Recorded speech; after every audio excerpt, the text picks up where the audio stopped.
बिस्मिल्लाहिर्रहमानिर्रहीम। मौत के बाद पहला दिन, बरज़ख की हकीकत। मेरे मोहतरम बुजुर्गों और अजीज़ भाइयों, हम सब एक ऐसे सफ़र पर हैं जिसकी मंजिल हमें नज़र नहीं आती, लेकिन उसका इंजाम यकीनी है। हम रोज़ सुनते हैं कि फ़िलाँ का इंतकाल हो गया, फ़िलाँ दफन हो गया, लेकिन कभी ये नहीं सोचते कि कल ये ऐलान हमारे लिए भी हो सकता है। मौत ज़िंदगी का ख़ात्मा नहीं बल्कि एक नई ज़िंदगी का आगाज़ है, जिसे बरज़ख कहा जाता है। रसूलुल्लाह ने फरमाया कि कब्र आखिरत की पहली मंजिल है।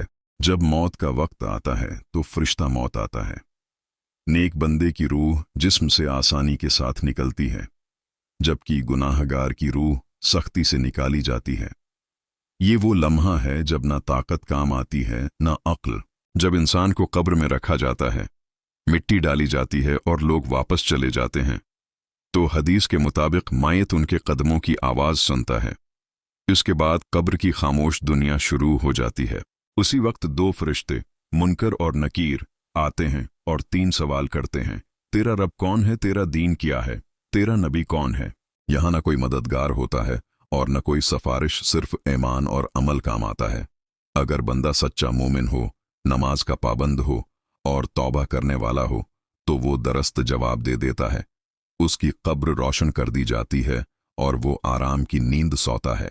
लेकिन जो बंदा दुनिया में गफलत में रहा, नमाज छोड़ दी, हराम कमाई की और लोगों के हुकूक मारे, उसकी ज़बान बंद हो जाती है। वो कहता है कि मुझे मालूम नहीं।